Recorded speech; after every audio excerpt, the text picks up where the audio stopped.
Salut à tous, bienvenue dans votre émission 100% Olympique Lyonnais, 0% Langue de Bois. Il est présent chaque lundi, notre consultant de choc, Nicolas Puy-de-Bois. Salut Nico. Salut Razik, salut à tous. En forme ce lundi? Ouais, très en forme.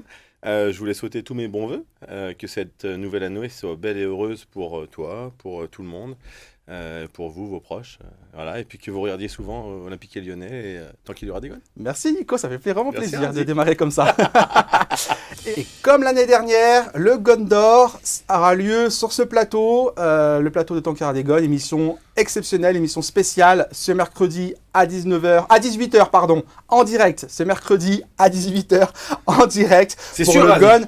Et c'est Ce sûr, mercredi à c'est sûr, 18h. certifié, Pas mercredi prochain, Ce mercredi, rendez-vous ce mercredi à 18h en direct tiens, sur du ce coup. même plateau, avec des invités surprises pour le Gone et Fenêtre d'Or 2019. pas ce soir du coup. On l'annonce pas ce soir. Mais non, on l'annonce pas ce soir. Nico, rendez-vous sur les réseaux sociaux, sur les comptes Twitter, parce que c'est organisé par le Café du Le Café du Commerce. Commerce. C'est diffusé Ah, ils sur font pas que des conneries, eux, là, aussi, non plus, hein. olympiquelyonnais.com et en collaboration avec l'OL, parce que Il l'OL est a où ton forcément café du joué le commerce jeu. là où t'étais tout à l'heure? Moi, je suis de partout où je vais, c'est me casser. Non, mais De c'était où, partout là, où je tout à vais, l'heure ça devient le café du commerce. Je C'était comprends où, pas. c'était où tout à l'heure où t'étais? Terrasse et marmite. Ah oui, Ouais, Terrasse on et fait de la Marmite. pub à ceux. À Clément. Il va falloir payer. Il va falloir qu'il nous invite à manger. Gone et On Fenêtre nous mange d'Or. très bien d'ailleurs. Gone et Fenêtre d'Or 2019 pour la première année Fenêtre d'Or. Voilà, il fallait aussi la parité. Au nom de la parité, il fallait respecter la parité. Soyons en 2020. Et il fallait en 2020 effectivement valoriser cette équipe féminine qui le mérite en plus.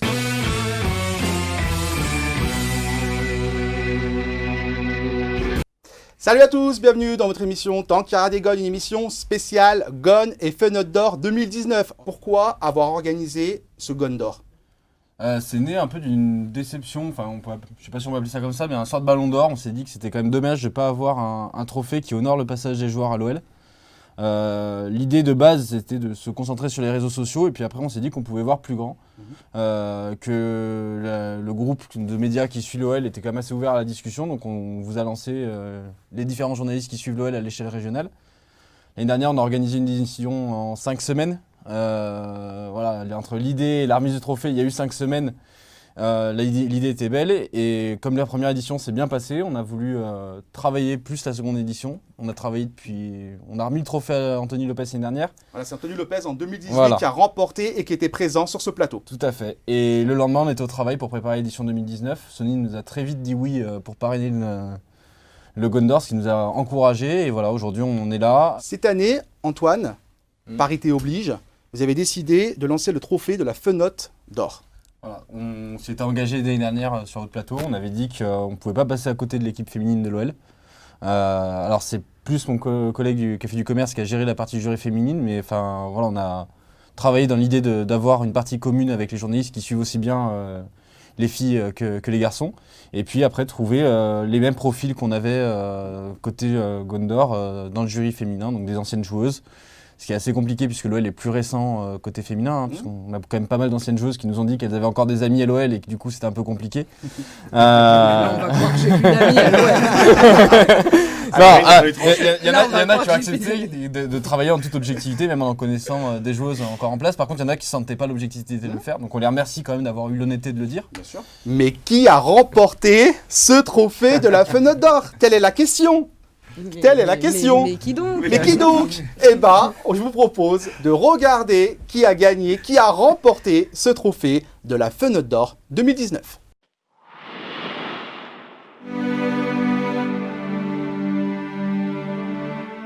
Ça s'est finalement joué à peu de choses, mais sa place, elle la mérite amplement. C'est la meilleure buteuse du club sur une année pour la 5e fois de suite.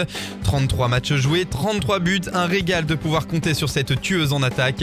Elle est la joueuse la plus utilisée en 2019 et est devenue la première joueuse à inscrire un triplé en finale de Ligue des Champions féminine, tout en devenant la meilleure buteuse de l'histoire de la Coupe avec 53 unités. Elle a dépassé les 200 buts inscrits en septembre dernier. Ada Egerberg est donc la première Fenêtre d'Or. On va regarder forcément qui arrive. Et oui, qui a... Je voulais faire durer le suspense, mais j'arrive pas. Tac. Qui arrive à la première position de ce Gondor 2019? Et ben regardez la réponse.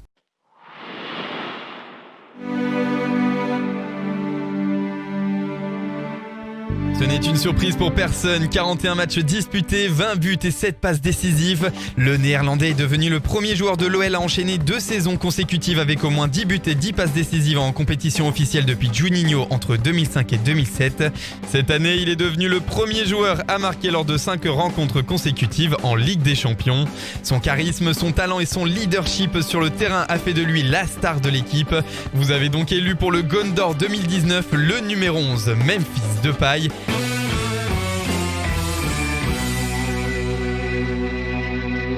Défaite 4-2 au Parc des Princes contre le Paris Saint-Germain. On va commencer avec Anthony Faure, correspondant à Lyon, aujourd'hui en France, le Parisien. Que faut-il retenir justement? Parce qu'on l'a vu hier après cette défaite, l'OL qui était mené, l'OL qui est un peu revenu, et les avis étaient c'était assez mouvementé, notamment sur les réseaux sociaux. Des gens qui étaient dégoûtés en disant l'OL n'a pas été à la hauteur. Certains qui ont dit quand même vous êtes sévère. Voilà. Que faut-il retenir après cette défaite contre le Paris Saint-Germain, Anthony Faure? Moi, je retiens, c'est dur d'analyser uniquement cette défaite. Cette défaite, s'il y avait une défaite unique sur ce match-là, ça serait pas très grave. Mais là, le problème, c'est qu'elle intervient après un match nul contre Amiens, après une défaite à Nice.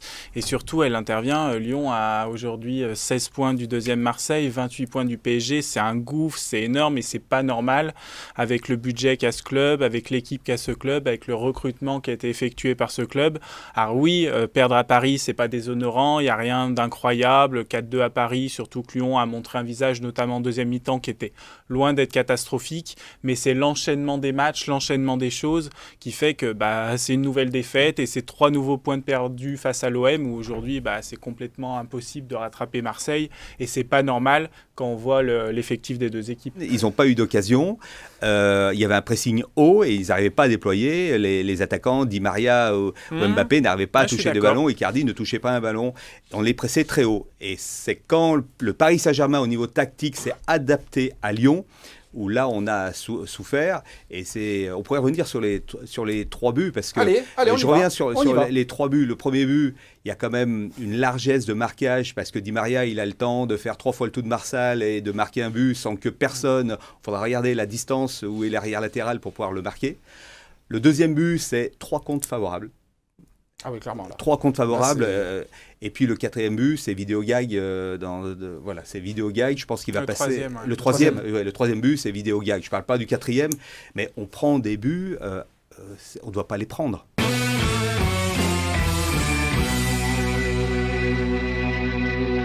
Messieurs, premier débat de cette émission spéciale Tankera Degone.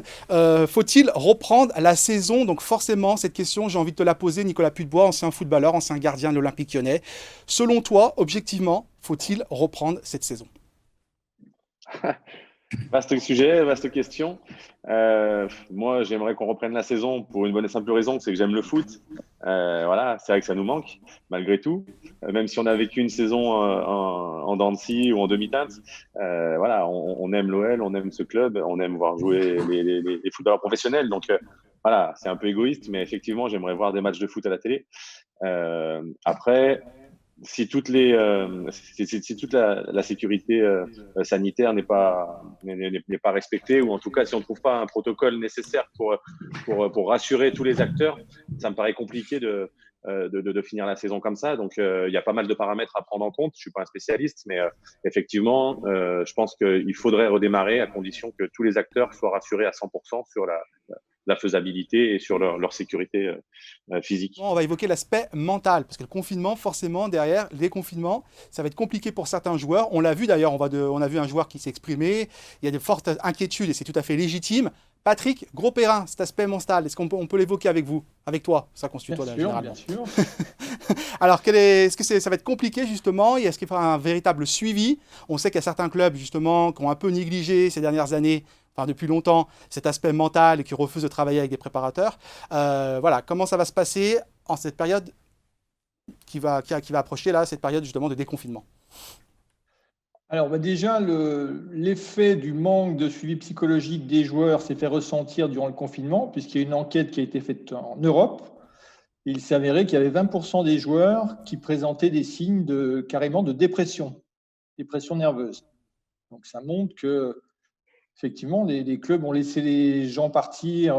Alors, il y a eu un programme physique qui a été mis en place, mais pas forcément un suivi, un accompagnement psychologique. Et certains joueurs se sont retrouvés en difficulté, en souffrance, voire atteindre des stades qui sont pour le coup dangereux pour la santé mentale. Est-ce que les joueurs, s'ils s'arrêtent de jouer et de travailler en groupe 2 mois, voire plus de 2 mois, est-ce qu'ils sont capables d'être réactifs mentalement pour tenir plus d'une saison et demie? Alors, je vais répondre 2 choses. 1, l'adaptabilité humaine est absolument exceptionnelle, je dirais pour tout un chacun. Deuxièmement, ce sont des gens exceptionnels. On n'est pas dans le sport de haut niveau si on n'a pas des capacités, entre autres morales et mentales, au-dessus de la moyenne. Donc, à partir du moment où le côté peur, comme je disais, de la maladie pour soi et ses proches est en partie évacué, ils sont tout à fait capables. En plus, comme on l'a dit, si ça reprend à partir du 11 mai, ça laisse grosso modo 1 mois et demi de préparation en vue d'une reprise du championnat peut-être début juillet. Donc oui, la coupure a été longue, mais j'ai envie de dire que, ils sont capables, ils ont des ressources au-dessus de la moyenne. Deuxièmement, il y a aussi une motivation qui est incroyable, parce que vous privez les gens de leur raison de vivre pendant 2 mois, quand on leur redonne la possibilité à la fois de se retrouver dans un collectif et d'autre part de jouer, enfin voilà, de pouvoir jouer au football, ce qu'ils adorent par-dessus tout, plus faire de la compétition. Alors, j'en reviens à ce que disait Nicolas. Par contre, il faut une gestion d'effectifs complètement différente de ce que beaucoup de coachs ont l'habitude.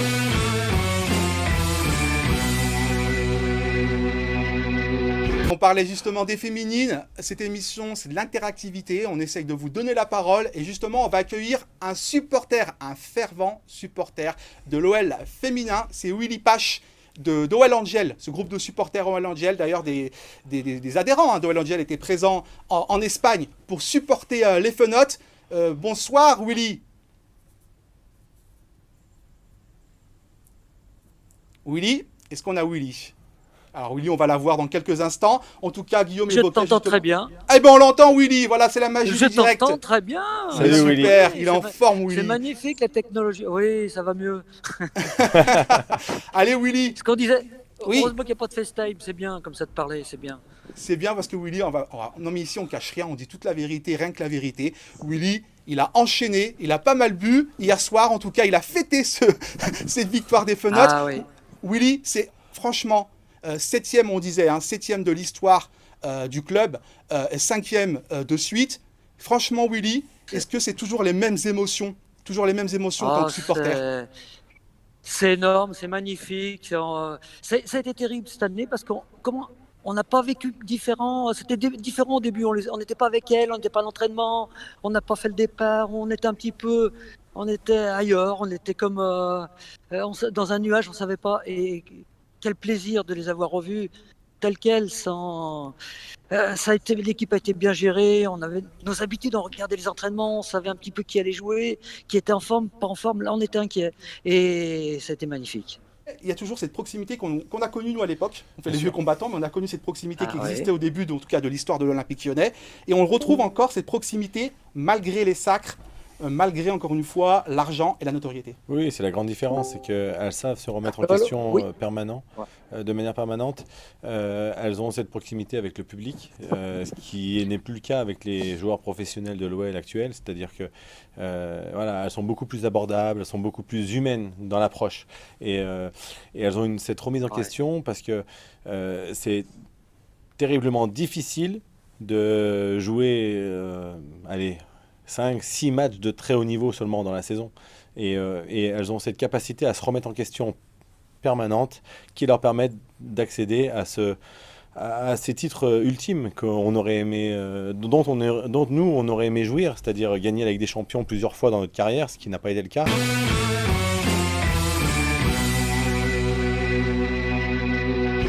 Parler de la défense à 3. C'est vrai qu'on a mis le 3-4-3 est-il le meilleur système, mais ça peut être le 3-5-2, ça dépend des matchs. Mais en tout cas, cette défense à 3, Nico Putebois, je te redonne la parole, tu vois. Tu vois que t'aimes bien. C'est un piège ou c'est une passe décisive? C'est une belle passe décisive. Je pense que c'est une belle passe décisive parce que tu aimes parler tactique. Ouais. Voilà, par rapport à cette défense, par rapport à 3, par rapport à ce système, ou ces deux systèmes comme tu veux. Qu'est-ce que tu as envie de Ouais, je pense que ça peut être adapté, dire. ça peut être adapté aux joueurs qu'on a actuellement, qui composent actuellement l'effectif de l'OL. Je pense que ça peut nous apporter des solutions offensivement, à condition que nos deux latéraux, Cornet et Dubois, s'appliquent sur leur centre. C'est vrai qu'on sait qu'ils font beaucoup de centres, mais peu arrivent sur la tête de Dembélé ou dans les pieds de nos attaquants en tout cas. Donc c'est bien de centrer beaucoup. Maintenant, je pense qu'il faut plus de la qualité que de la quantité. Même si par la loi des nombres, plus il y aura de centres, plus il y aura d'opportunités devant le but. Mais voilà, non, je pense que ce système peut être adapté aux joueurs qui composent l'effectif parce que ça nous apporte une assise défensive plus importante qu'on pouvait l'avoir à 4 peut-être. Et puis ça donne de la liberté à nos milieux de terrain, à Maxence Cacré, à Oussem Aouar quand il est là. Donc moi, tout dépendra de l'animation mise en place par les joueurs, mais en tout cas après ça leur appartient parce que ce genre de schéma tactique peut se transformer en schéma très offensif, à condition que ce soit animé, qu'il y ait des courses qui soient faites en même temps ou dans les temps, dans le bon temps, que les passes soient données dans le bon tempo. Mais après ça leur appartient. Anto, par rapport à ce système ou ces systèmes et surtout cette défense à 3? Bah après, c'est aussi en fonction de l'effectif, mais bon, je suis pas un grand fan de ce schéma tactique. Après, c'est vrai que quand j'entends Nico dire ouais, on doit mettre beaucoup de centres, on doit de réduire, et c'est ça qui me fait un petit peu peur, c'est qu'on voit que faut passer par les côtés, mettre des centres et puis que ça arrive, on va dire, sur la tête ou sur voilà sur des joueurs. Hormis Dembélé, je vois et peut-être Toko, mais un Memphis Depay, c'est pas forcément voilà ses qualités premières. Si on avait recruté un Olivier Giroud, je dis pas de jouer comme ceci, mais après c'est comme tu disais Nico, il faut savoir aussi l'animer. Il faut savoir l'animer et puis et je trouve que des fois dans ce système-là on est un peu attendu et il faut vraiment avoir de la variété dans son jeu et c'est sûr que ça dépend aussi beaucoup des latéraux parce que du coup ils sont beaucoup plus hauts et il faut de la justesse mais pas forcément que centré, il faut aussi faire voilà, il faut que ça joue, il faut que ça combine. Et parce que de jouer à 3 voire à 5 derrière, et notamment quand on est l'OL, c'est sûr quand on va jouer des équipes qui vont jouer bloc bas, est-ce que ce système il est bien adapté? J'en suis pas si sûr. Très intéressant. C'est intéressant, Très mais intéressant. c'est très juste d'ailleurs.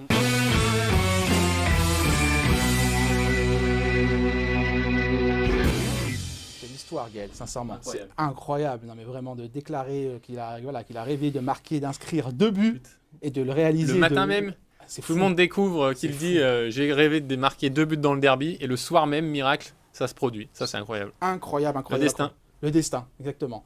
On va regarder une statistique justement qui concerne Tino Kadewere, qui est devenu le premier joueur à inscrire 2 buts. Au moins 2 buts. Au moins 2 buts, merci. 2 buts ou plus. Exactement. Après être entré en jeu lors d'un match entre l'OL et Saint-Etienne en Ligue 1 dans l'histoire de la confrontation. Merci de m'avoir sauvé, Gaël. Je me suis enflammé. Concernant ce joueur, est-ce que tu es sincèrement pareil surpris ou tu savais qu'il était capable, ce joueur, de Je peux pas. Alors là, je vais pas faire le mec qui fait le malin. Oui, je savais. Non, franchement, on ne savait. Voilà. Moi, personnellement, je ne savais pas. Parce que quand tu passes de Ligue 2, Le Havre, qui certes jouait la montée, mais qui n'a pas terminé dans les 5 premiers. Non. Alors certes, meilleur buteur du championnat, mais que tu arrives ensuite à l'OL avec les exigences, avec une autre concurrence, avec une autre façon de jouer, avec un rythme différent, c'est pas évident. D'ailleurs, Gerbic, qui a été aussi le co-meilleur buteur en Ligue 2, il a un peu de mal à Lorient pour l'instant. Il marque pas beaucoup. Il était un peu sur le banc. Il a de nouveau été titulaire. Bref, on sait que c'est pas évident. Et l'OL, c'est encore autre chose que Lorient. Mais il faut rappeler aussi tous ces problèmes personnels, c'est-à-dire le décès de son frère, malheureusement, à Tino Kadewere. Donc, malgré tout ça, arriver à s'imposer, arriver à faire d'aussi bonnes prestations et arriver à changer comme ça la phase d'un derby, franchement, chapeau. Chapeau. C'est incroyable ce qui lui arrive. Et c'est mérité parce que c'est un joueur, dans l'état d'esprit, en tout cas, tu sens qu'il dégage quelque chose de positif, qui joue pour l'équipe, Et ça, j'adore parce qu'il n'y a rien de pire que les joueurs qui sont individualistes, qui vont traîner pour se replacer, qui vont toujours sentir le bon coup pour eux-mêmes plutôt que de faire la course qui va libérer le copain. Parce que ça, quand tu es en haut, quand tu regardes le match des tribunes, tu vois vite celui qui joue pour lui et celui qui joue pour l'équipe. Et lui, il a un vrai bon état d'esprit. C'est un joueur d'équipe. Et en plus, il arrive à faire des différences individuelles. Alors, c'est pas Maradona, mais franchement, ce qu'il fait là, c'est vraiment bien.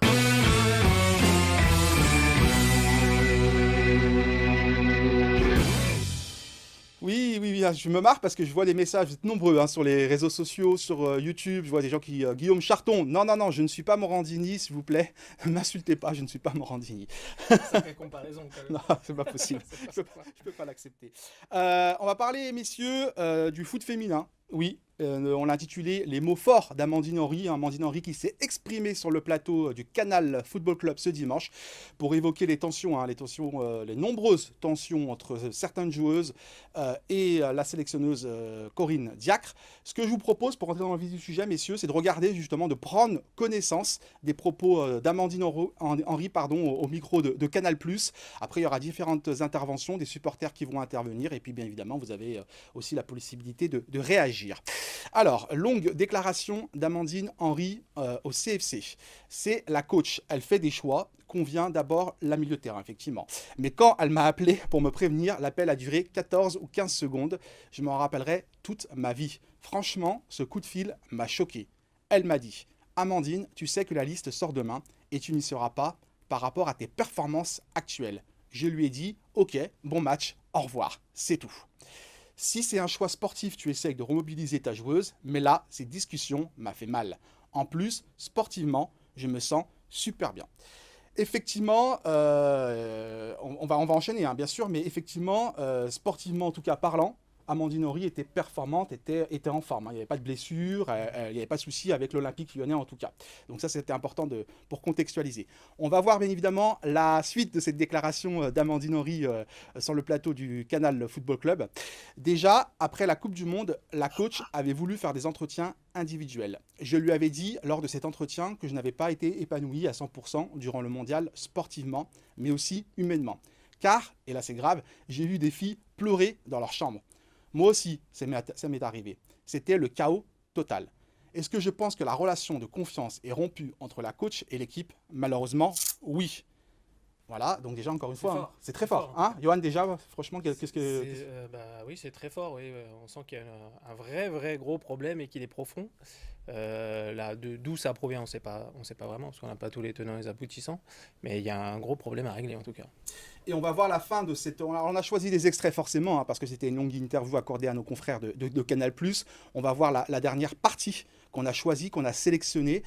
Peut-être qu'on aurait dû essayer de plus parler avec elle. Je me remets en question aussi. Mais là, en quelques années, on a eu un Euro, un Mondial et des JO en France qui arrivent. Alors c'est maintenant qu'il faut régler la situation. Pas dans 3 ans. Il faut se dire les choses. J'aimerais qu'on se réunisse tous autour d'une table et qu'on mette tout à plat pour aller gagner ce titre. Qu'on parle foot, terrain, victoire et ambition. Donc voilà, encore une fois, des propos forts. On va donner d'abord la parole à Sékou, en tant qu'entraîneur, justement. Alors bien évidemment, c'est pas médiatisé, c'est que les 18, etc. Et c'est du foot amateur.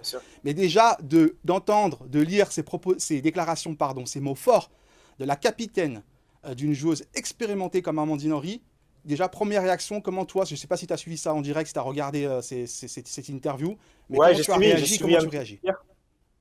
J'ai suivi un petit peu hier, et d'abord, je voudrais saluer le courage d'Amandine Henry, parce qu'aujourd'hui, elle donne des propos sur Canal où elle se dit peut-être que j'ai pas été entendue, peut-être que le groupe il a pas été entendu, et peut-être que le seul moyen en fait de se faire entendre, c'est de se dire là, on va y aller, je vais dire des mots forts devant la presse et peut-être que la coach elle va réussir à entendre. Après, le problème, c'est que quelque part, si elle en arrive là, c'est qu'avant, il n'y a pas eu de discussion, avant, il n'y a pas eu ces problèmes qui ont été mis à plat. Nous, au sein d'un club amateur, à toute proportion gardée, à échelle différente, mais ça, c'est des choses qui n'arrivent pas trop. Maintenant, il faut essayer de parler avec la coach, essayer de parler un petit peu pour savoir ce qui se passe dans le groupe, ce qui se passe en amont, comment les joueurs elles vivent. Aujourd'hui, Amandine Henry, c'est une joueuse importante parce que c'est la capitaine de l'équipe. Et je trouve ça dommageable qu'elle en arrive là pour dire au final ce que tout le monde pense tout bas. plutôt faut-il laisser partir Dembélé en janvier? Effectivement, Moussa Dembélé qui est dans le dur. Johan, clairement, toi tu le mets sur le banc par rapport à ses dernières prestations. Il est en plein doute. Moussa Dembélé, il ne marque plus, c'est compliqué. On l'a vu sortir faire un peu la tête. On a même vu après, lorsqu'il était dans le vestiaire, c'était difficile pour lui. C'est vrai qu'on a fait des zooms sur sa tête. Ouais, il n'a pas fait semblant. Comme on dit à Lyon, il avait vraiment la mort. Là, pour le coup. ouais, pour le coup, oui. Voilà, est-ce que pour toi, Moussa Dembélé, effectivement, les dirigeants de l'Olympique Lyonnais s'interrogent sur la possibilité effectivement de prêter Moussa Dembélé en janvier pour lui redonner un peu confiance et après le récupérer? Des clubs anglais seraient intéressés. Est-ce que pour toi, il faut laisser partir Moussa Dembélé en janvier ou pas du tout? Il faut le relancer au sein de l'Olympique Lyonnais. C'est une bonne question. C'est vrai que ces statistiques, elles sont là, 0 but, 0 passe décisive sur les matchs joués. C'est un peu compliqué pour l'avant-centre de l'équipe. En plus, il a quand même pas de réussite parce qu'il sort et son remplaçant marque un doublé contre les Verts et nous fait gagner. Donc quand ça va pas, ça va pas. Et quand un attaquant est dans le doute, c'est difficile de le remettre en confiance. Après, de là à le prêter... moi, je suis pas fan de ce genre de choses. Ou alors, c'est qu'on a... Pas à mi-saison comme ça. Pas à mi-saison comme ça, tout en sachant qu'on a Memphis Depay qui est susceptible de partir. Si lui venait à s'en aller, on serait content d'avoir un attaquant de pointe. Donc, c'est compliqué à gérer ça. Moi, je le conserverais quand même. Après, c'est difficile. C'est vrai que la facilité, c'est de le prêter, de lui dire, et éventuellement mettre une option d'achat obligatoire et de se dire, on s'en débarrasse au mois de juin. On n'a rien à perdre, entre guillemets, qu'on sera gagnant. On n'a rien à perdre et on sera gagnant s'il se relance. Mais le propre d'un entraîneur et dans cette idée-là, moi, ce serait d'essayer de le relancer et de travailler pour qu'il reprenne confiance. Parce qu'on peut en avoir besoin aussi. Même question pour toi, Sekou, concernant Moussa? Moi, je suis d'accord avec Johan. Je pense qu'il faut le garder. Moussa Dembélé, parce que de un, il disait, on ne sait pas si Memphis il va partir ou pas. Et de deux, l'attaquant, c'est un poste qui est assez compliqué quand même. C'est un peu comme le gardien de but où faut qu'il soit énormément en confiance, faut qu'il marque. À l'entraînement, même s'il est hors jeu, faut qu'il marque. En match, même s'il est hors jeu, faut qu'il aille au bout de son action. C'est d'ailleurs pour ça que des fois ils prennent des cartons. Mais Dembélé, faut le garder. Il faut que le coach il lui redonne de la confiance. Faut qu'il lui redonne du temps de jeu. Et je pense qu'une fois que la machine sera lancée, Dembélé, ce sera reparti et qui va remettre des buts. Faut pas être amnésique quand même. Dembélé, c'est un joueur qui a marqué des buts à l'Olympique Lyonnais, qui a servi dans des matchs importants. Donc ça, faut pas l'oublier.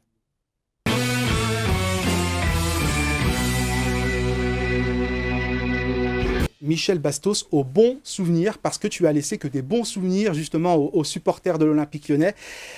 Quels sont tes meilleurs souvenirs avec le maillot de l'OL, Michel? J'en ai beaucoup. Vraiment, c'était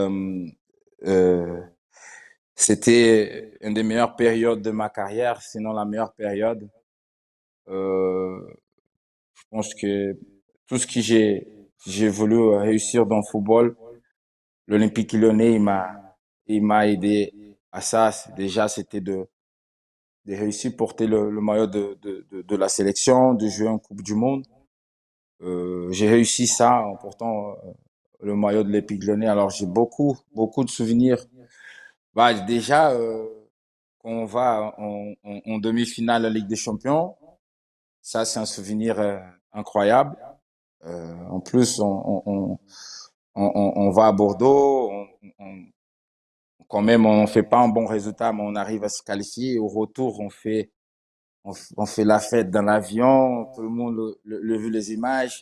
Aussi, quand on gagne la Coupe de France. Voilà, moi, j'ai pas mal de souvenirs, je pense, avec ce maillot-là. J'ai quand même, si je dois de parler de tous les souvenirs que j'ai là, on va quand même rester encore quelques heures ici. Alors, j'ai quand même beaucoup de bons souvenirs avec le maillot de l'Olympique Lyonnais. Johan, est-ce que tu as une question pour Michel? Juste avant que tu poses ta question, Johan, on a vraiment plein de messages, vraiment des messages très sympathiques des supporters, de très très bons souvenirs pour Titi 21. Il y a Rémi qui dit « On t'aime Michel, tu nous as fait rêver », etc. Vraiment beaucoup de messages sympathiques des supporters. Est-ce que tu as une question, Johan, pour Michel Bastos? Je voulais éventuellement lui demander comment c'était l'adaptation pour venir dans un club tel que l'OL et comment il s'était senti de passer de Lille à Lyon, parce qu'il y avait quand même un petit peu un peu d'écart à ce moment-là. Comment il a ressenti ça? Vraiment, il y a une histoire que je compte. Les gens, ils le croient pas, mais c'est vraiment, c'est vrai. Quand j'étais à Lille, il y avait une année que je suis venu par rapport pour le Noël au Brésil. Et le championnat français, les gens à l'époque ici au Brésil, ils regardaient pas beaucoup, mais les gens ils connaissaient Olympique Lyonnais, Olympique de Marseille, Paris Saint-Germain, voilà, plus ces trois équipes-là. Du coup, à un moment donné, un mec il m'arrête et me dit ah, vous jouez en France? Vous jouez où? À Lyon? Je dis et en plus j'étais à Lille. J'ai dit oui, je joue à Lyon. 6 mois après, j'ai quitté Lille, je suis parti à Lyon. Et voilà, après les gens me demandent pourquoi tu dis ça? Pourquoi tu as dit que tu supportais le... Parce que c'était quelque chose que je voulais déjà. Et vraiment, et du coup, c'était pour moi, c'était quand même au début, c'était un peu, on va dire, je dirais, oh là là, je suis quand même Olympique Lyonnais avec des joueurs qui sont tous dans ces sélections de son équipe. Il y avait Chris, voilà, il y avait vraiment, il y avait de Kim, Karlstrom, il y avait, après, il y a Licha qui arrive, il y a Gomis qui arrive. Voilà, tout le monde qui était là, où il portait, où il avait déjà porté le maillot de leur sélection. Et moi, non, c'était un rêve pour moi. Alors, du coup, je me disais, oh là là, il y a beaucoup de joueurs de haut niveau. Mais du coup, voilà, j'ai vite fait réussi à m'adapter. Et vite fait, j'ai réussi aussi à porter le maillot de la sélection. Alors, je disais, maintenant, je suis comme vous. On porte tous le maillot de la sélection. Et du coup, au début, c'était, on dirait pas difficile, mais j'étais surpris quand même. J'étais, oh là là. Mais bon, mais j'ai vite fait réussir à m'adapter. Ah, c'est vrai que c'est une bonne leçon pour les jeunes parce que moi je vais raconter une petite anecdote, mais c'est vrai que quand tu es arrivé, et on le salue avec Emmanuel, avec Martha, qui te conseillait, je me souviens que dès le départ tu disais, Si. ouais, je me souviens vraiment, tu disais, ouais, la Seleção. Dans tes interviews, tu disais, je suis content, je suis arrivé à l'Olympique Lyonnais, déjà je vais tout faire pour m'imposer, mais je vise la Seleção, et tu t'es donné les moyens de réussir. Et ça, je trouve que c'est beau pour les jeunes, justement, qui ont des ambitions, les jeunes footballeurs, justement, on parlait de Ryan Cherki, c'est aussi d'être ambitieux et de faire tout pour, justement, entre une fois, parvenir à tes fins et concrétiser Bien sûr. ton rêve. Bien sûr, mais en plus, j'ai quand même, je sais, vraiment aussi, je dois beaucoup à Lille, au LOSC, parce que c'est le club qui m'a accueilli quand je suis arrivé en France. Mais je savais qu'avec le niveau que j'avais à Lille, si j'allais réussir à faire la même chose avec le maillot d'Olympique Lyonnais, ça allait me faciliter pour aller à la sélection. Et c'est ce qui s'est arrivé. Parce que j'ai quand même réussi pendant la première année à faire à garder le même niveau que j'avais eu à Lille. Bah, du coup, 6 mois après, j'ai été convoqué par la première fois.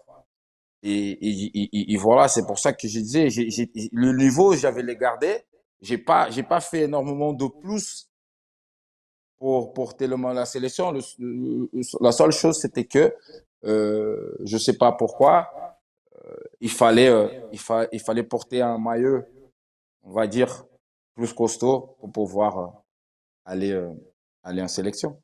On a vu une infographie justement qui concerne Michel Pastos du côté de l'Olympique Lyonnais. Il y avait la pression à l'époque parce que c'est vrai que c'était aussi un gros transfert. Forcément, il y a aussi de la pression. Aujourd'hui, ce tarif-là, c'est plus grand-chose finalement. 18 millions d'euros, c'est pas énorme. Par rapport à aujourd'hui. Par rapport à aujourd'hui, mais effectivement, à l'époque, oui, il y avait une attente et effectivement, il a répondu présent. On voit vraiment de nombreux messages sur les réseaux sociaux. Je crois qu'on n'a plus beaucoup de temps. Est-ce qu'on a quelqu'un, on prend l'antenne en régie? Je crois qu'il y a quelqu'un qui souhaite. Voilà. Il y a quelqu'un qui souhaite revenir. Il a intervenu tout à l'heure, mais il a encore envie d'intervenir. C'est Max, c'est ça? Max, t'es de retour, hein? Et ouais, c'est moi, Razi, quoi. Tu m'as pas dit au revoir, donc j'ai décidé de revenir. Eh ben, t'as raison. Tu es gourmand, je suis gourmand aussi. Tu as raison de revenir. On t'écoute, Max. Eh ben non, mais moi, c'était pour revenir par rapport. Bon, alors j'ai donné ma première dose de compliments à Michel, mais je vais quand même continuer parce que on parlait des bons souvenirs. Moi, j'en ai plein avec Michel. Moi, je me rappelle de son but contre Nancy, notamment. Pareil, c'était au début de saison, frappe pied gauche à Gerland, qui touche la barre, frappe monstrueuse. Son dernier but aussi contre Troyes, je crois que c'est un retourné acrobatique, si je dis pas de bêtises, c'est au mois d'août. Et je crois qu'il finira pas la saison. D'ailleurs, il partira avant la fin du mercato. Donc voilà, des bons souvenirs avec Michel Bastos, il y en a eu plein. Et je regrette quand même quand je reprends, comme je me replonge un petit peu dans l'effectif qu'on avait à l'époque, de me dire qu'une équipe, par exemple, comme Montpellier, a fini championne, alors que nous, dans notre équipe, on avait quand même des Lissandro, des Bastos, bon, des Gomis dans une moindre mesure, mais et Chris, c'était monstrueux. On avait quand même une super équipe. Kim Kallström, on en a parlé. Bah, c'est dommage quand même de pas réussir, que Michel ait jamais été champion chez nous. Et voilà, ça sera le petit regret, je pense que peut-être que Michel aura de son passage à Lyon. Bon, on va lui donner la parole. Merci beaucoup, Max, en tout cas, et bonne soirée à toi. Et merci Razik. beaucoup. Salut. Merci. On va donner la parole à Michel, il va répondre à ta question.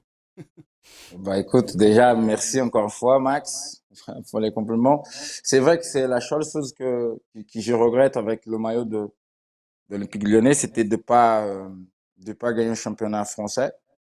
Mais du coup, des trophées, je l'ai eu avec l'Olympique Lyonnais. Je l'ai eu 2. Voilà. Alors, c'est déjà quand même quelque chose. Mais c'est vrai que mon but, c'était de quand même de réussir à gagner le championnat avec l'OL parce qu'on avait une équipe de grosse qualité, comme j'avais dit. Et du coup, il a parlé des buts contre Troyes, des buts contre Nancy. Et je peux le dire quand même que des fois, les gens ils me demandent si tu pouvais choisir 3 buts avec le maillot d'Olympique Lyonnais, j'arrive pas. Parce que j'ai eu la chance de quand même marquer des très, très, très beaux buts.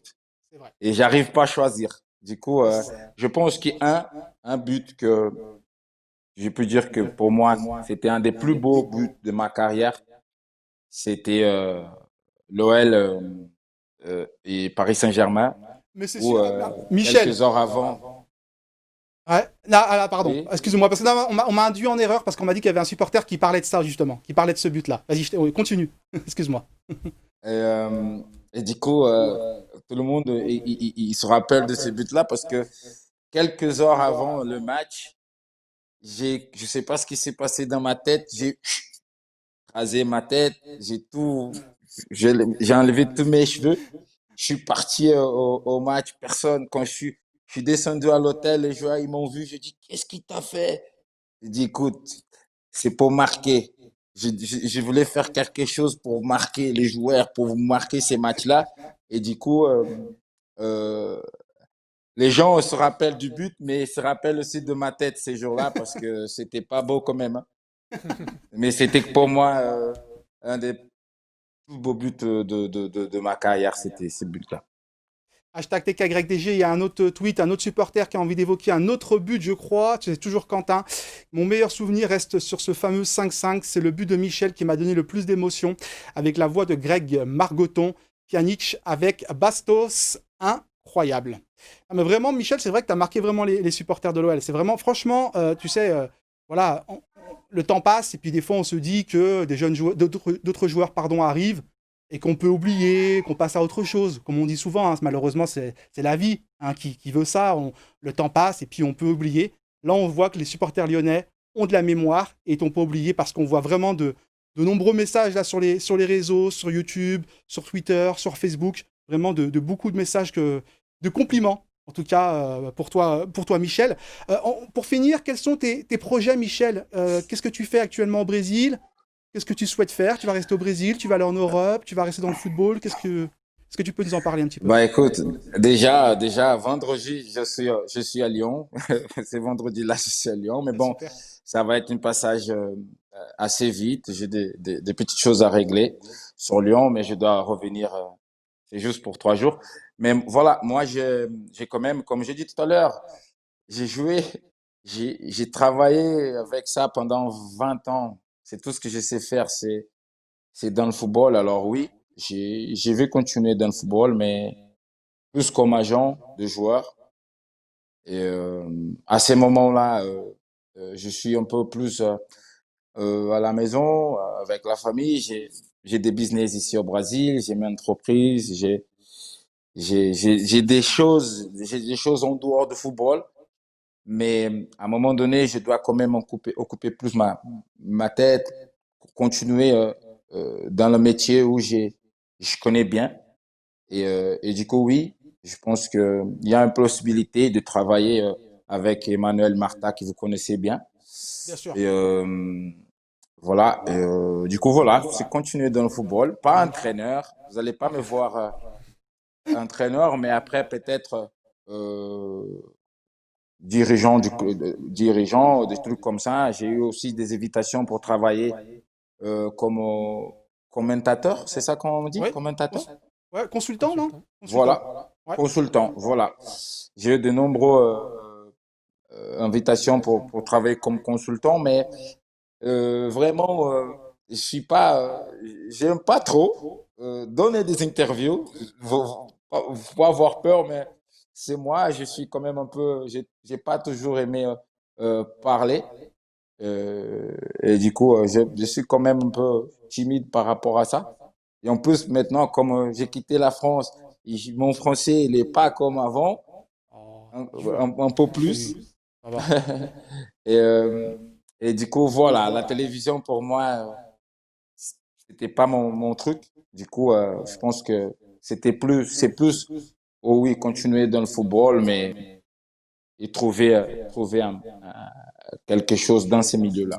Ouais, de pouvoir conseiller, c'est plutôt intéressant de pouvoir conseiller justement des jeunes joueurs et des supporters même qui sont Bien sûr. jeunes. Même des supporters qui sont jeunes qui nous laissent des messages. Sandy qui nous dit: Tu nous as marqué, Michel, tu étais mon joueur préféré de l'époque, merci pour tout. Il y a Chata Time qui nous dit: C'était une belle frappe de balle, ce Michel Bastos. Ça, c'est joli, ça. Voilà, pas mal de messages, encore une fois, positifs. Hein, là, j'invente rien, hein, c'est du direct, donc on voit tous les messages. Voilà, Johan, dernière question, et après on va laisser Michel, parce que le temps passe vite. Est-ce que tu as une dernière question pour Michel? Je voulais savoir s'il avait gardé des relations avec Lyon et voilà, comment il avait vécu cette vie dans cette ville qui est plutôt agréable, il me semble. Bah, écoute, bien sûr, j'essaie de chaque année venir à Lyon, voir les amis, passer au club. On sait jamais, comme je sais, moi j'ai envie de continuer dans le football. Si Jean-Michel, là, vous trouvez un métier pour moi, je suis là, il n'y a pas de souci, on revient assez vite. Et ah non, je rigole, Si, t'as mais raison. oui, bah, j'ai des bonnes relations. T'as raison, Michel, il écoute, Mais, il regarde en plus, il regarde Jean-Michel, l'émission, Jean-Michel Aulas. Ouais, bon voilà, je le salue parce que c'est quelqu'un aussi que c'était très, très important pour moi. Je pense que Jean-Michel, dans mon histoire au club, il était important. Alors voilà, je le salue. Et du coup, oui, je garde beaucoup de relations à Lyon, dans la ville de Lyon. J'ai beaucoup d'amis et j'ai énormément d'amis aussi, des personnes qui bossent dans le club, qui quand j'arrive, ils sont contents de me voir et moi aussi, je suis content de le revoir aussi. Parce que tout le monde qui a bossé avec moi là, ils sont toujours au club encore. Alors, chaque fois que je viens leur voir et après, c'est la fête. Tout le monde me connaît. Je suis quelqu'un qui a toujours rigolé. Dans le vestiaire, c'était moi qui.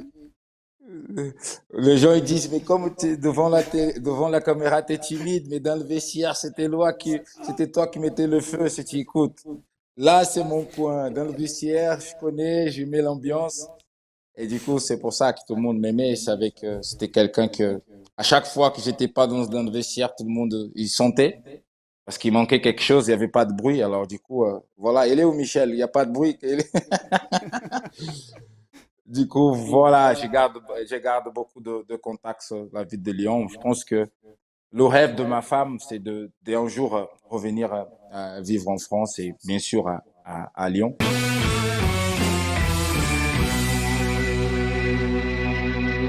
Bien évidemment, messieurs, forcément, on est obligé de rendre un hommage appuyé à Gérard Rouillet qui nous a quittés ce lundi. Première question, forcément, Jeff, en tant que suiveur de l'Olympique lyonnais, tu as connu bien évidemment Gérard Rouillet. Quelle est ta première réaction? Ça a été quand même un choc ce matin parce que Gérard, on le connaît, tous ceux qui suivent l'OL le connaissent depuis maintenant l'année 2005. On a vécu avec lui des conférences de presse qui étaient toujours un petit peu particulières parce que il disait des choses un petit peu parfois qui nous paraissaient banales et puis tout d'un coup il nous disait maintenant je vais vous dire quelque chose et par contre vous l'écrivez pas, vous enregistrez pas. Et là il racontait un petit peu, il s'ouvrait un petit peu sur la vie du club, sur certaines choses qui sortaient du vestiaire, voilà. Et c'était toujours très intéressant. On n'en sortait jamais à sec, comme on dit dans notre jargon. Voilà, c'est quelqu'un qui aura marqué l'histoire aussi du football français à la DTN et puis aussi en tant que sélectionneur, dans le positif, parfois un peu plus négatif aussi. Mais on ne peut pas rester insensible à ça quand quelqu'un qui a marqué l'histoire du football s'en va comme ça. On va regarder le communiqué de l'Olympique Lyonnais, justement, qui a réagi forcément le club lyonnais suite à la disparition de Gérard Houllier dans la nuit de dimanche à lundi. L'Olympique Lyonnais qui a pris forcément avec une immense douleur le décès de Gérard Houllier. Nous perdons l'un des plus grands architectes du football mondial, dont l'excellence a marqué plus de 3 décennies. Voilà, je vous invite à regarder le communiqué de l'Olympique Lyonnais. Et forcément, il a dû prendre beaucoup de plaisir, Gérard Houllier, en regardant ce match et en regardant la prestation et la victoire de l'Olympique Lyonnais contre le Paris Saint-Germain. Yohan Gomez, l'OL enchaîne, c'est vrai qu'on n'arrête pas de répéter, on n'arrête pas de répéter, on radote par rapport à ça, mais on a envie de radoter là. Pour le coup, l'Olympique Lyonnais qui enchaîne avec cette victoire 1-0 au Parc des Princes. Oui, on avait dit que c'était un match un petit peu test après une belle série, qu'on allait voir un petit peu de quoi était capable l'OL. On avait envie aussi de voir une équipe qui impose son jeu et qui impose des choses au Paris Saint-Germain. Et ben c'est plutôt ce qui s'est passé parce qu'on a vu notamment en première mi-temps une belle première mi-temps avec un milieu de terrain dont on reparlera mais qui a été plutôt souverain au Parc des Princes. Donc on est heureux et on a envie que ça continue. Il va falloir être comme d'habitude dans la régularité, c'est ça le sport de haut niveau. Et on va demander son avis forcément à Jean-François Gomez par rapport à cette victoire de l'Olympique Lyonnais. Déjà d'un point de vue mathématique, au niveau des résultats, il fallait enchaîner, on ne cesse de le répéter, mais c'est vrai que c'est important, il fallait prendre les 3 points, même si sur le papier, ce n'était pas évident de prendre 3 points face à cette équipe parisienne. Non, mais je partage tout à fait l'avis de Yohan. C'est vrai que c'était un très bon match de l'équipe de l'OL, alors notamment la première période, parce que arriver comme ça à s'imposer, à imposer son jeu face à une équipe de Paris qui était peut-être un peu démunie, qui n'avait pas Mbappé non plus, mais quand même qui n'a pas et vraiment existé dans cette première période. Ensuite, la seconde, elle est un peu différente parce que c'est vrai que l'OL recule un peu plus. Paris est obligé aussi de réagir, de jouer, mais sans se créer vraiment beaucoup d'occasions. Oui, on tremble un peu parce que sur la fin, on se dit il peut y avoir un coup de Neymar, il peut y avoir une action de classe de Di Maria, mais quelque part, cette victoire est largement méritée et on le disait, c'était une belle série déjà qui avait été commencée, mais il fallait qu'il y ait encore une petite cerise sur le gâteau. Elle est arrivée hier. Mais voilà, ça ne suffit pas. Il faut maintenant continuer. Il reste 3 matchs avant la trêve, notamment ce match de mercredi contre Brest, qui est beaucoup plus piégeux, bien sûr. Donc, en tout cas, c'est une très belle perf qu'on a tous vécu ensemble, alors, au stade ou devant sa télé. Mais en tout cas, c'était vraiment sympa à vivre.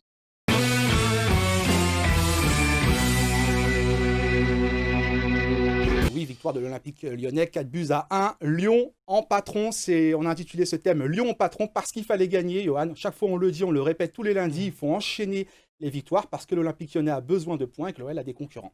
Exactement, les concurrents avancent vite. L'OL se devait, après un match nul dans la semaine, de renouer avec la victoire. Ça a été chose faite, assez brillamment, on peut le dire.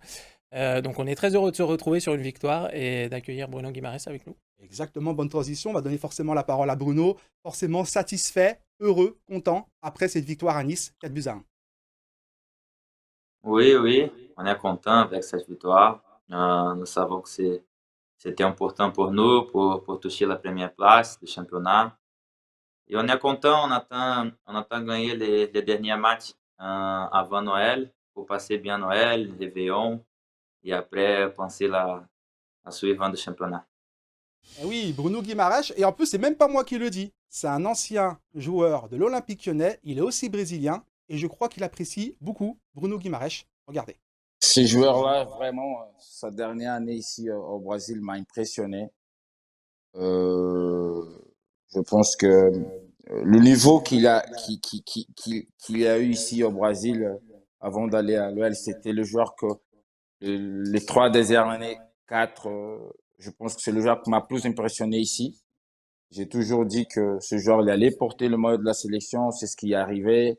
qu'il est allé en Europe, quand je suis qu'il avait une possibilité d'aller porter le maillot de l'Olympique Lyonnais, j'ai dit, il faut prendre ce joueur tout de suite parce que je savais qu'à un moment donné, il allait venir les autres grosses équipes derrière lui parce que vraiment, la qualité du jeu qu'a ces joueurs, c'est impressionnant.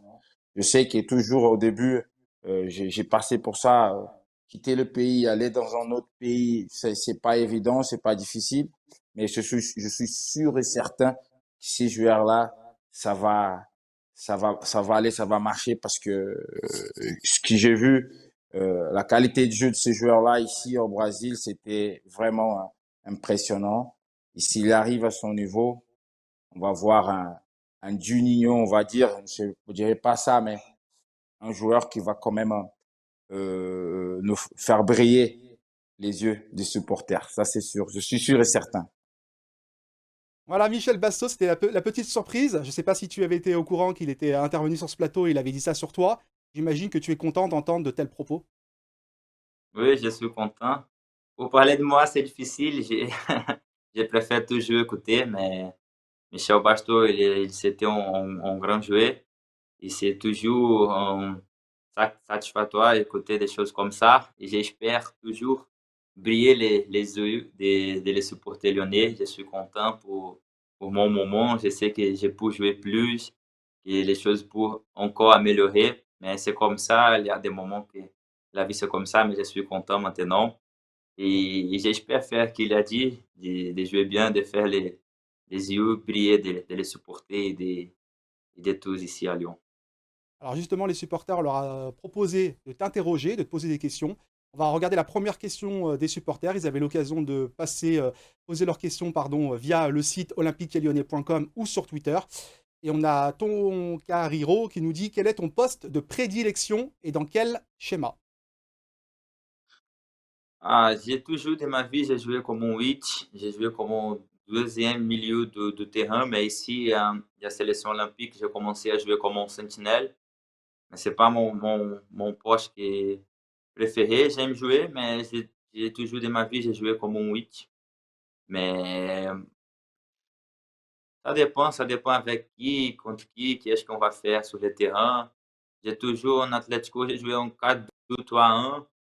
Ici, on vient de jouer comme ça aussi maintenant. Quelquefois, on joue 4-1, 4-1. Mais ça dépend, ça dépend. Johan, une question pour Bruno Guimaraes? Bah, on a vu qu'il s'est adapté très rapidement. Est-ce que dans son choix de venir à l'Olympique Lyonnais, qu'est-ce qui a fait qu'il vienne à l'Olympique Lyonnais plutôt qu'à l'Atlético de Madrid? Je sais qu'il y avait l'Atlético à un moment donné qui souhaitait le faire venir. Qu'est-ce qui a fait pencher la balance du côté de l'OL? Parce que c'est un choix fort quand même. Oui, c'est un choix fort, c'est dur pour choisir ça, mais je pense que j'ai choisi correctement. Les planègements que Johnny a fait pour moi, de commencer CIL, de faire une histoire, de faire une histoire ici, de commencer pour ser ma première équipe dans l'Europe, pour avoir beaucoup de joueurs nouveaux aussi. C'est ça, c'est ça. C'est le planègement qui fait de briller mes yeux, c'est ça? Mes yeux. C'est bien. Parce que c'est vrai que le football, quelque part, c'est ça, c'est notre passion. On est tous passionnés par le football, donc briller les yeux. Un enfant, pour l'instant, c'est pas possible, c'est pas permis. Mais un enfant qui se rend en stade, et qui voit un joueur, voilà, comme Bruno Guimaraes, comme Lucas Paqueta, comme Oussem Aouar, ou comme des joueurs techniques comme ça, c'est extraordinaire. C'est ce qui fait rêver les enfants, hein, c'est ce type de joueur. Alors même, ça fait même rêver les adultes aussi, certains adultes.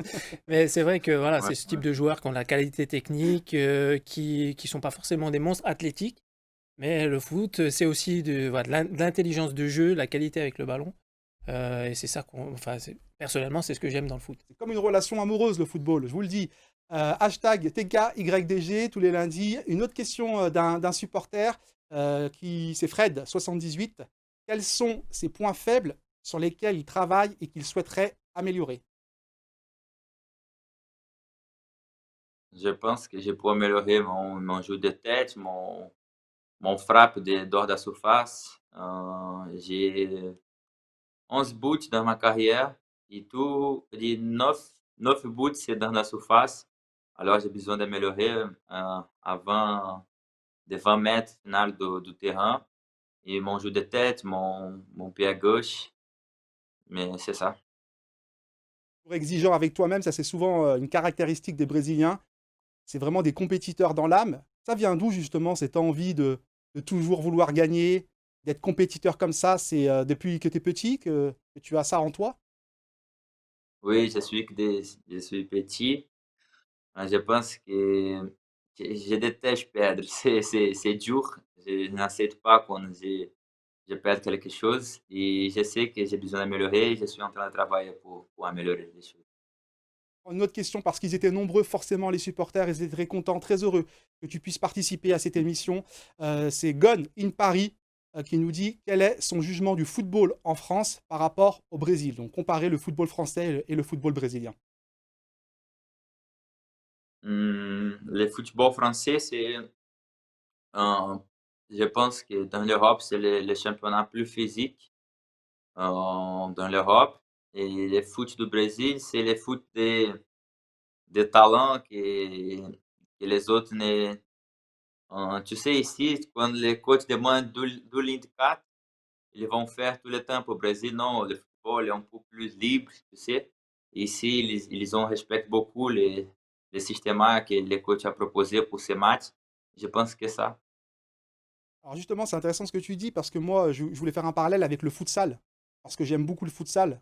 Et l'Olympique Lyonnais aussi a une équipe de futsal. On salue les joueurs de l'OL Futsal. Euh, Ça, c'est quelque chose aussi qui te sert énormément encore aujourd'hui d'avoir joué au futsal. Énormément, non, non só moi, à Paquetá aussi, qui a joué beaucoup de temps au futsal. Et c'est important. Il y a des moments qui, même si c'est 11 contre 11, il y a des moments qui sont 4 contre 4, toi contre toi, et c'est important. Ton dynamisme, ton intelligence de penser plus vite que les autres. Le futsal m'aidait beaucoup à tous les temps. Et même aujourd'hui, j'aime beaucoup de regarder des matchs de futsal. J'espère un jour regarder les matchs de futsal de OL aussi, je vais rester content. Alors, ils seront très contents. Ils seront très contents si un de ces quatre, tu peux aller voir l'un de leurs matchs ou un entraînement de l'équipe entraîné par Joël Fréchet, ancien entraîneur, ancien joueur, ancien éducateur à l'Olympique Oui, Lyonnais. on va marquer après, on va marquer. Allez, une autre question, parce que je le dis, hein, vraiment, vous étiez très nombreux. Sur Twitter, Patrick Lévy, un fidèle du COP Virage Nord, connaissait-il et quelle image avait-il de l'OL avant de venir jouer? C'était un peu ça rejoint un peu ta question, Johan, mais voilà, quelle image tu avais de l'OL et est-ce que voilà, tu suivais déjà à l'époque un peu les résultats, à l'époque des titres, à l'époque des grands joueurs, justement? Oui, no Brésil, nous connaissons beaucoup pour Junior, pour Freddy, pour Chris. C'était une histoire magnifique qu'ils ont écrit ici. Et avant de venir à l'OL, Juni m'a dit, me contait des choses. Et je suis envie de marquer mon nom dans l'histoire du club. C'est pour ça que j'ai venu ici. Mais que je connais avant, c'est l'histoire de Junior, les 6, 7 titres consécutifs. C'était magnifique. On attend aussi marquer notre nom dans l'histoire du club. Justement, tu parlais de Juninho, directeur sportif. Quelle est ta relation avec Juni? Est-ce que vous échangez régulièrement? Est-ce que voilà, quand tu es pas bien, par exemple, tu vas le voir et il va te donner deux, trois conseils? Comment ça se passe? Oui, ça se passe bien. On parle presque tous les jours quand se voit ici. Notre relation, c'est bien. Il est comme mon père, il a confiance.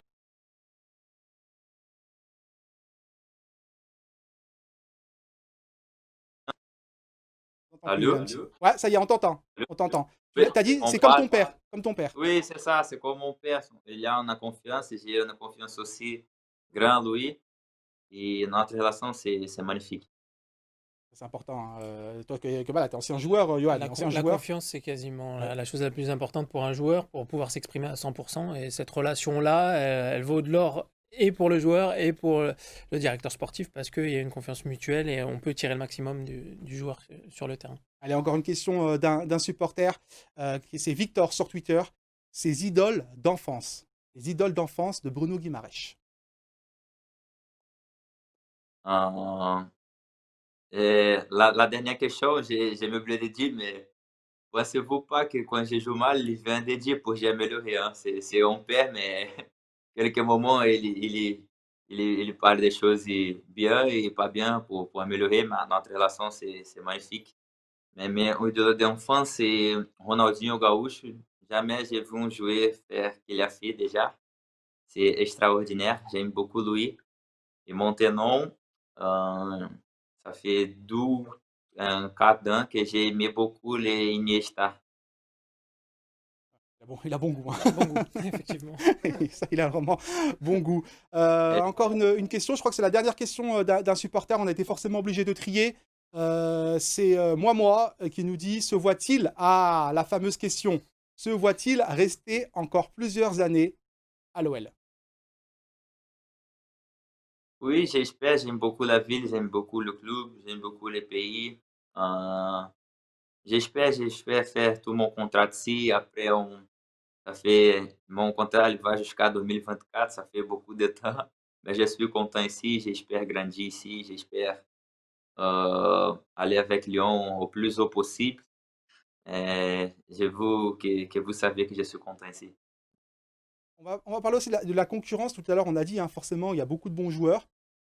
Comment, au milieu de terrain, vous arrivez à gérer parce que vous vous entendez bien, tu l'as dit, il y a une bonne ambiance, mais en même temps, vous avez tous envie de jouer, et c'est normal.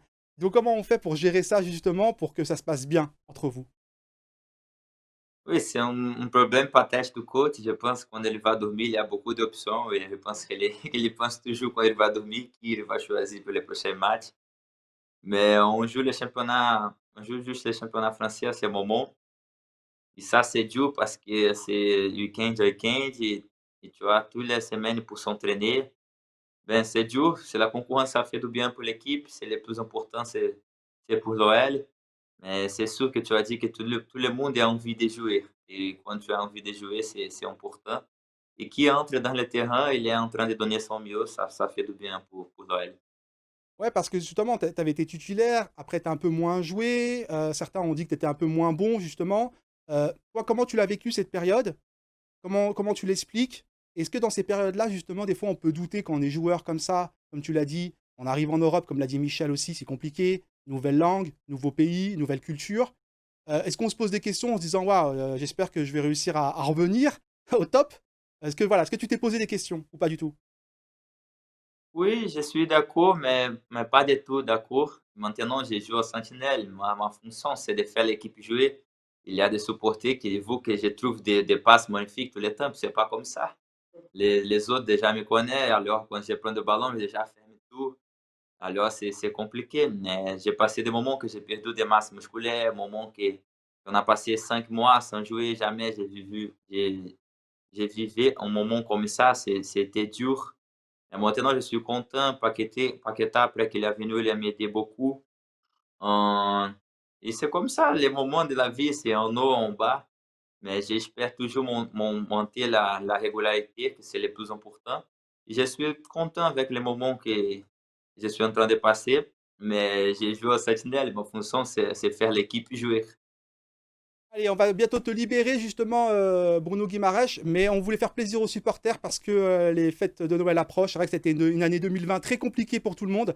Donc on a souhaité offrir 2 t-shirts 100% écologiques. C'est une alliance, voilà, on voit ces t-shirts. Il n'y a pas de jaloux parce qu'il y a un t-shirt pour une femme et un t-shirt pour un homme. Un t-shirt OL Veolia 100% écolo. On va te demander justement, c'est toi qui vas désigner les vainqueurs de choisir. Alors, on va commencer par les femmes. Tu dois nous donner un numéro entre 1 et 14. 13. Allez, 13. Donc, c'est noté. Je note 13. Et tout à l'heure, on désignera tout à l'heure le nom. On dévoilera le nom du gagnant. Et pour les hommes, entre 1 et 43. 7. 7. Voilà. Bah, c'est noté. En tout cas, grâce à toi, ça va faire 2 heureux. Un heureux, une heureuse, ils vont pouvoir repartir avec ces 2 t-shirts. Merci beaucoup, Bruno, d'avoir accepté l'invitation. Merci à Isabelle pour sa présence et merci au club d'avoir accepté de te libérer. Et puis place à l'entraînement, hein, parce qu'il faut se préparer, il faut gagner, il faut gagner contre Nantes. Vous avez raison, mais merci pour l'invitation, je suis content et à la prochaine. À la prochaine. Merci beaucoup, Bruno. Merci Bruno. Merci Johan. Merci. Merci à tous. Prenez soin de vous, prenez soin de vos proches. Et on se retrouve le 4 janvier pour un nouveau numéro de Talk Aragon.